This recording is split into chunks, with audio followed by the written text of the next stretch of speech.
Welcome to Massive Passive Cash Flow, the podcast that guides professionals to financial prosperity. Join our community and let's start building your wealth. Here's your host, Gary Wilson. Hello, welcome to the Massive Passive Cash Flow podcast. This is Gary Wilson, your host. Welcome back, everyone. I appreciate you continuing to listen. And the tribe is growing. We're now being downloaded in more than 50 countries. You can find us on any number of venues, Stitcher, iHeart, iTunes, iHeartRadio. And if you haven't already done so, please subscribe. And if you like a particular episode, absolutely please give a review. I know it takes a few minutes, but it helps a lot and means a lot. By the way, something new or sort of new for everybody, if you haven't done this lately, go to the website, realestatewithgarywilson.com. And if you're a member, to go to the left and log in. If you're not a member, you go to the right and get in for free for 30 days. And I'm telling you, grab everything you can get. There's over 300 recorded webinars on everything you can imagine having to do with real estate investing. Tons of free material, calculator spreadsheets. But the big thing I want to emphasize is we have investor agents trained to service in half of the U.S. states now, and at least 3 Canadian provinces. So definitely go to the community site. You can get there from the members area. So you got to go into the members area to get the community site. It's the last tab at the bottom. Click on it. Click on the little icons to find yourself an investor agent in your area. And the reason is they're certified, trained to work with us. And then not just the typical agents who point out the pretty carpet. They know what they're doing. Actually, a lot of them are investors themselves. So one of the most important members of your team, definitely take advantage of it, guys. You don't have to worry about them not knowing what they're doing. Not only do they know how to identify the properties, they know how to analyze them and help you negotiate them. And a lot of these are not on the listing services. That's the key. They've got access, get this, to every property in the country, in every county in the U.S. Carte blanche. Every agent has access to you're hearing that right. Every agent has access to every property in every county. Doesn't matter where you are. So it's free to you, right? They get that as part of being a certified investor agent. It's the only place you can get it. So do yourself a favor, give yourself an advantage, especially the way the market is now. So in any case, different subject for different day. Now we're back to the podcast. So we got a great guest here, Brynson Smith from the beautiful sunny metropolis of Orlando, Florida. We're going to talk about franchising, which is something you should definitely consider, especially if the business owners. I mean, I'm a business owner too, and I've done this in the past. I used to have a title company, property management company, brokerage company, appraisal company. I mean, it's just, everything that we needed for investing, we had it in-house. And in any case, I merged or sold some of them, and some went on the franchise, like property management. Pretty awesome, huh? So in any case, I think you should definitely take notes and definitely listen while you're taking notes. So Brynson, welcome aboard, man. I appreciate you taking your valuable time to do this, Yeah, thanks for having me. You're very welcome. Hey, if you wouldn't mind, just to get started, I want to jump into some meat and potatoes. Would you mind just giving people a little bit of background, about who you are and how you got to where you are? And if you got any good juicy stories, details in there, go ahead and spill the beans, man. People love that stuff, So my name is Brynson Smith, and actually started with a company in the franchising space roughly almost 8 years ago now called UBreakiFix. So I've been kind of spearheading the franchise sales development efforts for the company. I came on board with the company. We had roughly around 50 something stores, give or take, around the U.S., Canada, and I think we had one at the time in the Caribbean. Where we are today, we have just the U.S., Canada, and we have over 400 stores in development that will be opening over the next year and a half, which is pretty cool. So we're an electronic repair brand. We fix anything with a power button. So anything from your smartphone to your laptop, your desktop, Xbox, PlayStation, drone, hoverboard, you name it. If it has a power button, we're kind of the one-stop shop where people can bring their devices into our store. But we also have a "We Come to You" feature where customers can choose if they'd rather us come to them in a van. We can show up at their house or their place of business, which is pretty cool. So that's kind of a show, if you will. Cool. Well, I appreciate you sharing that. So, and obviously it's a vital service, especially for people like me. I'm constantly traveling. I'm not in one location any more than a couple of weeks, and you can imagine I'm pretty well dialed in with electronics, computers and tablets and cell phones and Kindle readers and things like that. But if you could, let's talk about this. We have a lot of listeners who own businesses, and I know probably half of them have thought about, boy, I wonder if I could franchise this. How can I franchise it? And what are the rules of the game? What are the pros and cons? Things like that.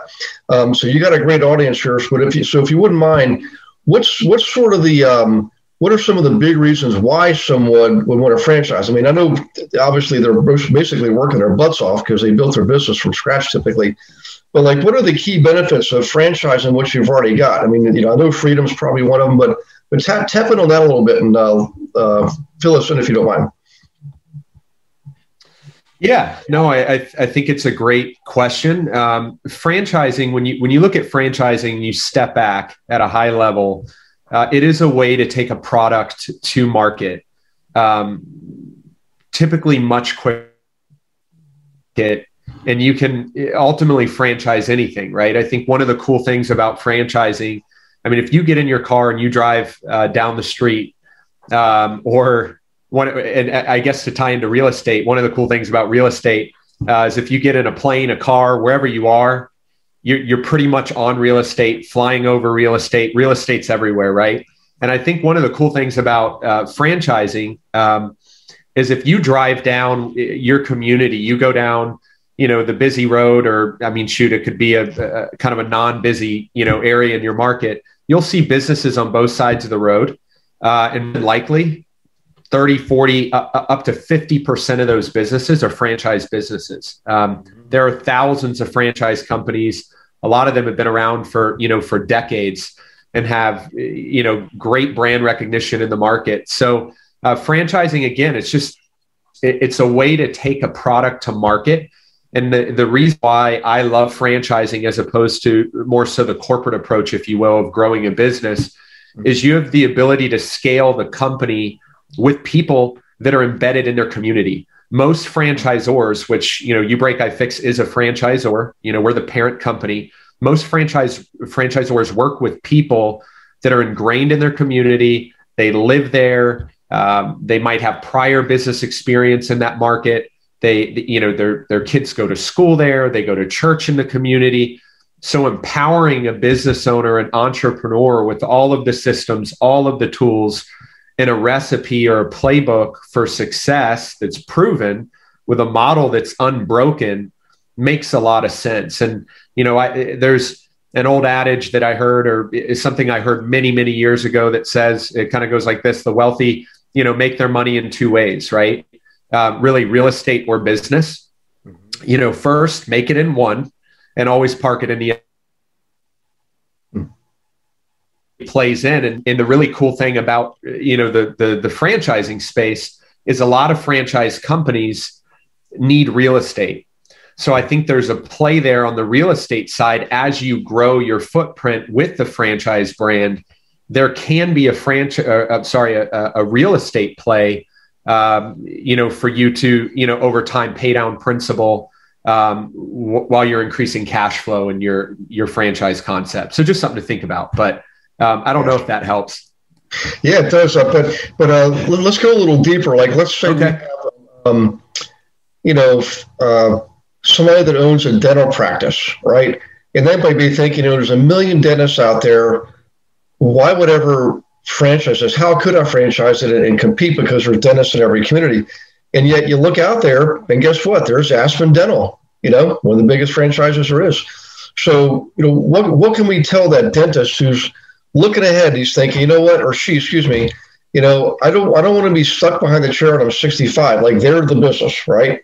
But if they got some kind of a specialty, or they're really good at what they do, where they can document everything, what kind of intrinsic benefits would they get? I mean, it's like, are they going to work harder? Are they going to work less? Can they keep their practice and still franchise it? I mean, obviously everybody wants to, in business, make money, and I'm sure that's one of the perceived benefits. But But what about like lifestyle and the their freedom of time, things like that? What are some of the things you hear back from people once they've done it? Yeah. I mean, that's a great question. So UBreakiFix, and I'll kind of connect it back to UBreak and what I know. So we were started back in 2008. Justin Wetherill was our founder of the company, Orlando-based company, UCF student, super entrepreneurial, super ambitious. Basically got two buddies to help start the business. What Justin did early on is they opened up their first retail store back in 2009 in Orlando. The reason I'm starting with this is they very quickly from 2009 to 2013 opened up 47 stores prior to franchising. Wow. Now, I don't think that, to go back to your question, I don't think that everybody that's going to start a franchise or wants to grow a business and franchise it needs to have 15, 20, units in order to do that. But oftentimes, if you do have a business that you're wanting to franchise and you do have inventory, you have people and there's, ultimately scale in your business. My advice is to scale the business and get familiar and acclimated with it before you sell the concept to others, because you want to have a playbook, you want to have a model, and you want to have some of the pitfalls figured out. You don't want to sell the concept and have 10 or 15 franchisees falling every time you fall. And then they're looking back at you saying, hey, these are things you should have figured out. Maybe you franchised too early. So I'm definitely don't want to discourage anybody from franchising, but more so if you are looking to franchise a business that you have today that's already current, make sure you're going to have a lot to it. One of the things that I think people oftentimes, don't realize is there is regulation in the industry. The Federal Trade Commission, the FTC, kind of oversees franchising. So, if you're going to sell in a state, you have to be registered in that state. You have to have a franchise disclosure document or prospectus, essentially, in the real estate world, disclose that candidate. And then there's a process of walking that candidate through the opportunity, answering questions, doing it in the right way. And then once they open up and you sell it, they sign on the dotted line, they send you the franchise fees. You have to have a whole support staff on the back end, from an operations team, customer service, potentially, could be, a distribution center for supply chain, depending on your product and what you're doing. And oftentimes at the beginning, that could just be a few employees from your office. To go back to the dental, scenario, if you have a dental practice and you're looking to franchise it, well, you might already have a bookkeeper. You might already have a customer service person. You might have a lot of those people already sorted out. So technically, you could franchise some people locally and offer some really good hands-on support. But as you take this thing domestically and maybe globally, as your business has success, you definitely want to have things buttoned up, prior to, going that route, for sure. Yeah, it sounds like the key to success is whether you have 5 or 25 stores or restaurants or shops, whatever it is to make sure everything is completely, totally dialed in, documented, structured. Like people always use McDonald's as the famous example. They say you can run a McDonald's with 5 pimply-faced teenagers and a monkey. They just got everything, every procedure, every process is so repeatable, duplicatable. Well, that's pretty cool stuff. Now, is there a type of business or industry you can think of, or a category that tends to do better than others? Like, in other words, I know a restaurateur, and I've been talking about franchising. And he's, been not against it, but he's thinking, man, I don't know. I mean, other restaurant chains have failed or are failing because of the virus and all that. So, well, that's only temporary. But before that, he's got some examples, and it's like the fear, what if it doesn't work kind of thing. And I know, and by the way, I will tell everybody out there, if you're in a restaurant, I know it's a tough business. Some of my best friends have had restaurants, and it's one of the tougher businesses to be in. To be successful is crazy, So I'm not saying you don't want to franchise. I'm just saying I know it's a tough business, but it may be one of the best ones to franchise. I don't know. So is there anything you can think of that crosses your mind where you've seen like there's a pattern of success, you know? Yeah. I mean, I think too, like when people think franchising, I think to your point, people initially, they think McDonald's, they think Burger King, they think Taco Bell. You look at Yum Brands and all the different companies they own, Arby's, like most people, I think about food, right? And think about, fast casual, kind of the QSR segment of franchising. And ultimately, I think, people are always going to need to eat. From a generation standpoint, when you look at the younger generation, it is all about quicker, faster. I don't think that's going anywhere. I do think the virus, it was a big setback for the food space. Also, when you think about like two other segments that were hit really hard in franchising were hair.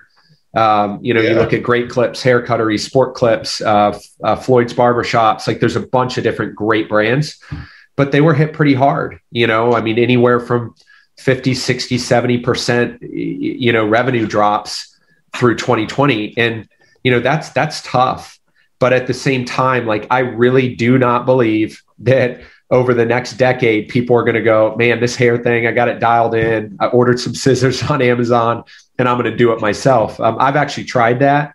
It's tough. It's really hard. If you've ever tried, with the mirror and trying to cut, behind it, it's really tough. So I don't think that that's going to, stay. I think people are going to continue to go back and, I think their revenues will continue to climb. The fitness trend as well. When you look at like Planet Fitness and you look at a lot of these concepts, Crunch Fitness, again, great companies, great franchise brands. Franchisees have done really well, historically, but 2020 was disastrous. Like it was really tough for them. I think that they'll rebound for sure. Yeah. But, they're going to lose some people to the Mirror, to the Peloton, to the, the Bowflex and all the people that kind of got into the home fitness. They're going to lose some, but I think they'll gain a lot of that business back. But I bring those concepts up because I think it's something to think about. And when you look at the companies that got hit hard, that is where the biggest opportunities are. Yeah. Where you can go in and maybe there is a business owner locally in your market who maybe is an Anytime Fitness owner, a Crunch. And again, I'm not throwing shade at these brands. Everybody I just mentioned, they're incredible companies, but there was a setback due to 2020. I haven't looked at their FDDs or their numbers, but if you reached out to franchisees, they'd probably tell you there could be some opportunity, in those segments to maybe acquire some units in your market because those owners are wanting to sell and they're wanting to diversify. Maybe could be somebody that had 10 units and they want to sell 5 of them and then diversify those funds into a different type of franchise that they might feel is a little more recession resistant, like a UBreakiFix. So just something to think about. I personally, though, when you get into the franchising space, UBreakiFix is an incredible example of service-based. I think that, when you look at, we are recession resistant. We started in 2008, 2009. And then when you fast forward to today, 2020, when you look at revenue for our stores as a system, we opened, over 60 units last year, new doors. And our revenue was up year over year. When you looked at 2020 compared to 2019, our revenue was up. So, that tells you a lot that even in a pandemic, people are at home or like I'm in my home. This is my house now. I used to go into an office every day and now I'm on my MacBook. I've got my cell phone. I'm pretty much entrenched in my house and I've broken 3 devices over the last 8 to 12 months. I actually have one phone at UBreakiFix in Orlando right now getting repaired.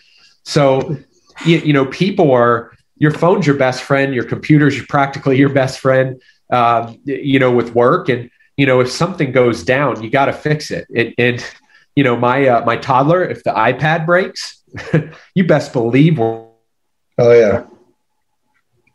attached to it, and it's just part of, life today. So I love our business. I also like, I love the guy, Mike Rowe, Dirty Jobs, that guy. I think that guy's awesome. If you know what I'm talking about. Yeah. And I'm not saying, you should look at franchising some of those dirty jobs that he did. But when you think about the industries and stuff like, plumbing in general, the roofing industry, construction business, restoration service businesses, flooring businesses.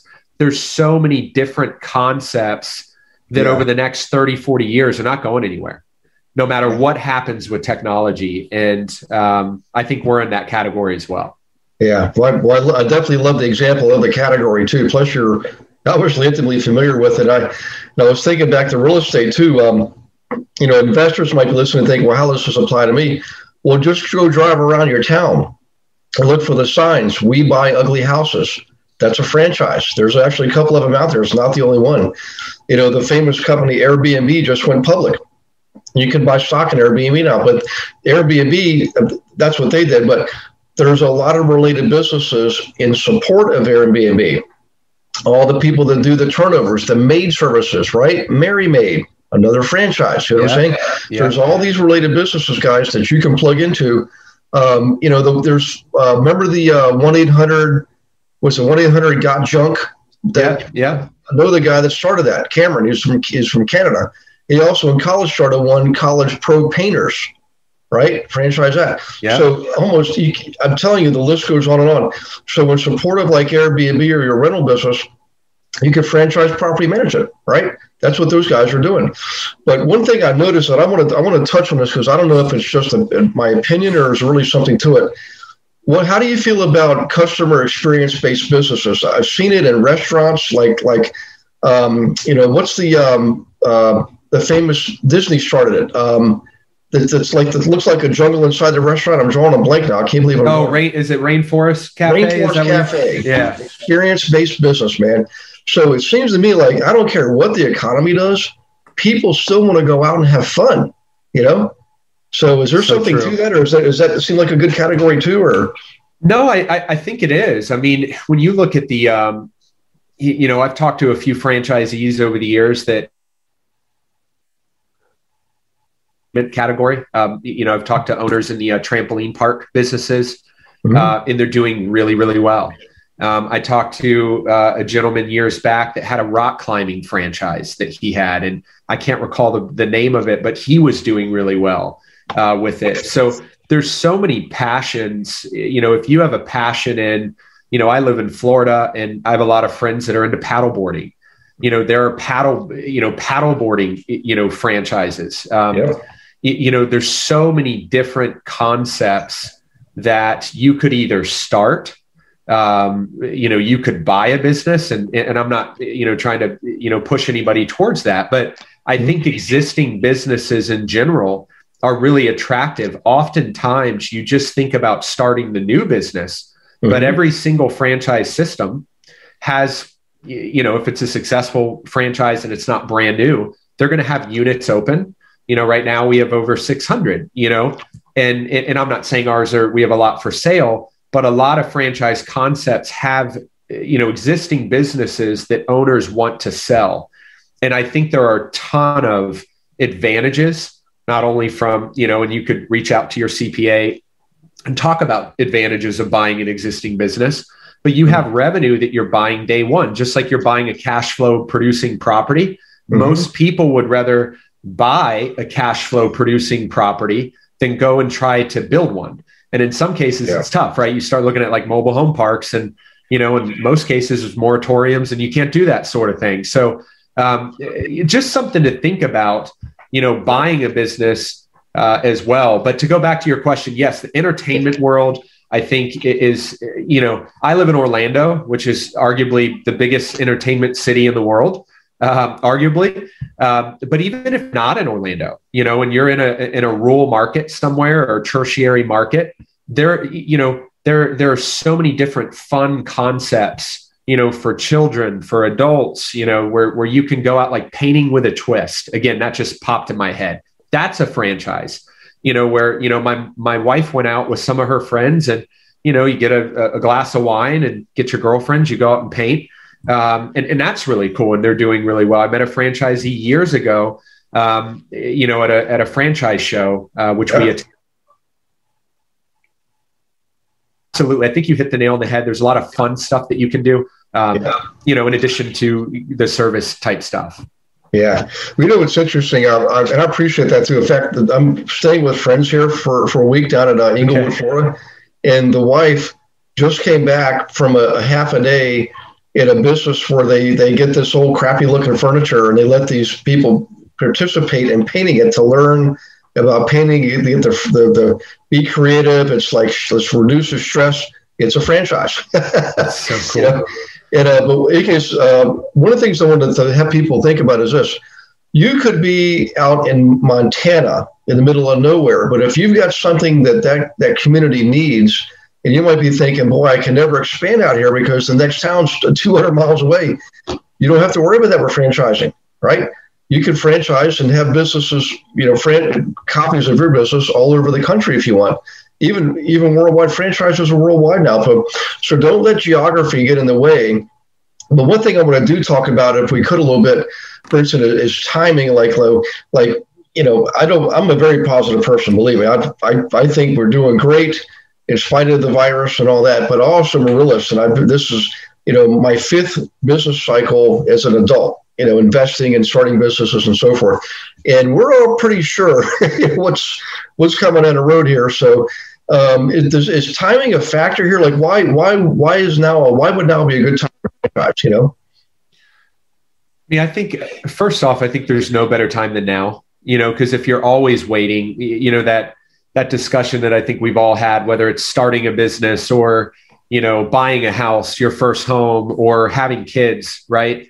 There's, well, now's not a good time, or, it's, I'm not comfortable, or I don't have the cushion that I think I should have, or, whatever the reason or potential excuse could be.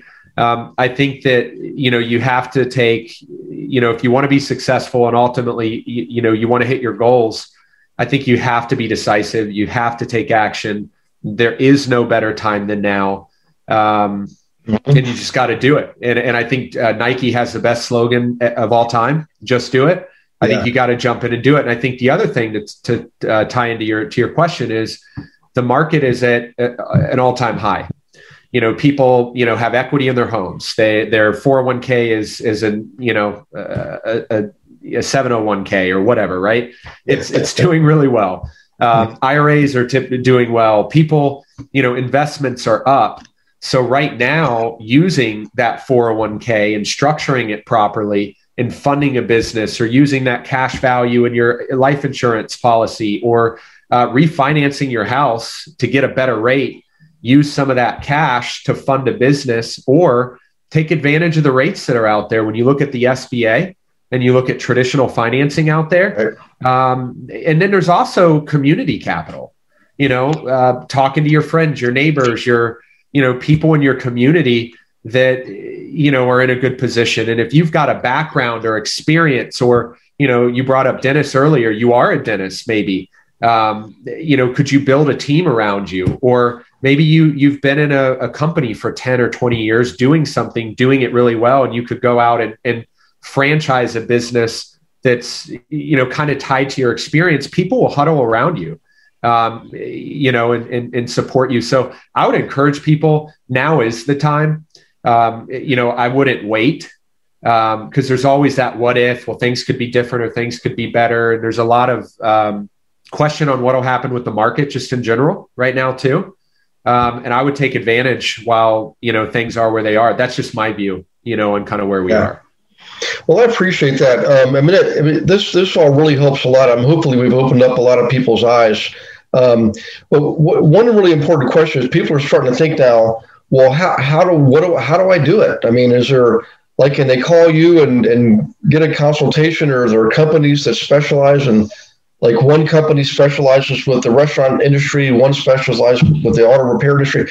This is a whole different world for a lot of people here. But what would you suggest is how do you actually go about franchising? Well, what are the first 3 or 5 steps, for example? Yeah, so few things, and I guess I'll break it out in a few different ways. If you are somebody that is looking to franchise, meaning you want to be a franchisee of an existing business that's already in place, kind of plug and play, there's a few ways to do that. I would advise you to go to some franchise shows. There's a bunch that happen. You can Google them, and go to them and start talking to people on the development team, start asking questions. The other thing you can do is reach out to a franchise broker. how franchise brokers work is they get paid from the franchisor. When you pay your franchise fee, the franchisor will pay the broker on the back end. So I guess what I'm getting at is it doesn't cost you anything. There are some really good franchise brokers out there. I know a few. I don't want to recommend them for a few different reasons, but on air here. But there are good brokers. If you're somebody that has a business that you think has scalability, you think is a franchisable business, there are companies that actually kind of incubate and specialize in helping people. They'll typically take some equity or, partner or something like that and do that. I'm also happy to chat with you if you have questions or anything like that, and I can provide any value. I'm happy to do that kind of offline.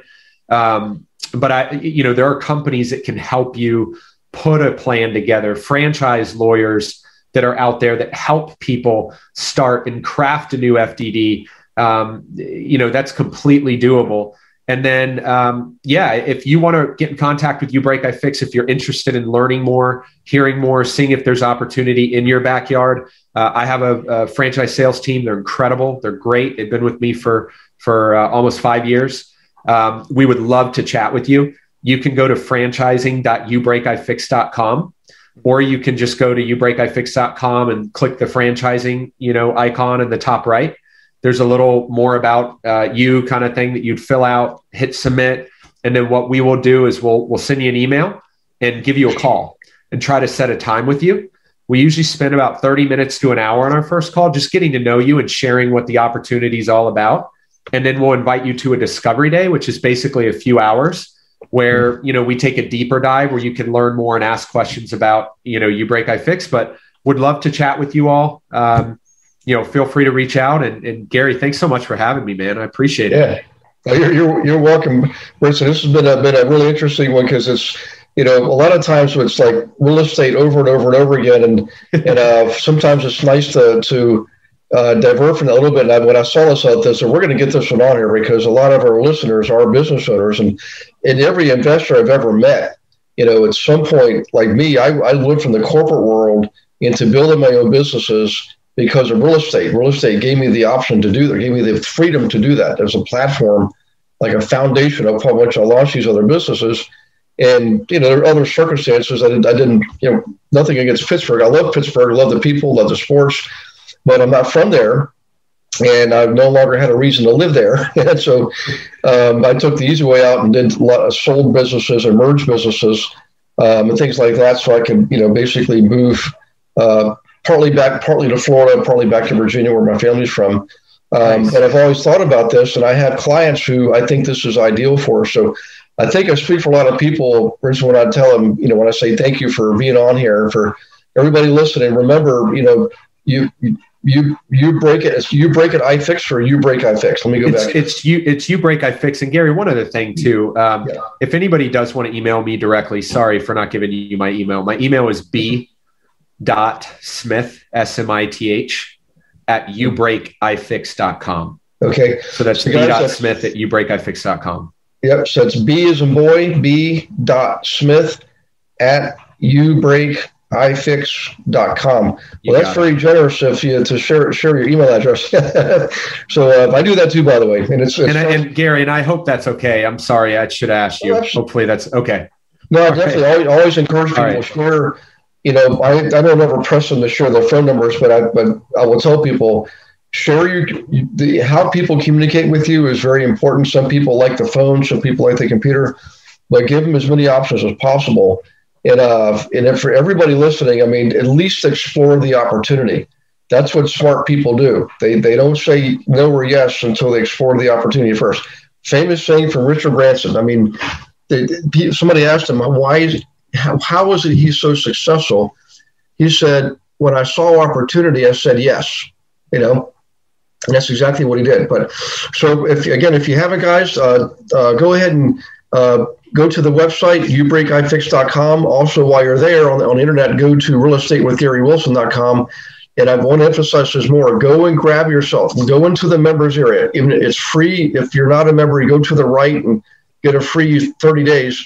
Go into the community page and grab yourself a certified investor agent. We train them. We know who they are.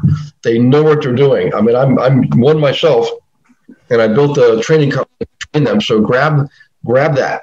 Get yourself a valuable business, and also subscribe to the podcast. Okay.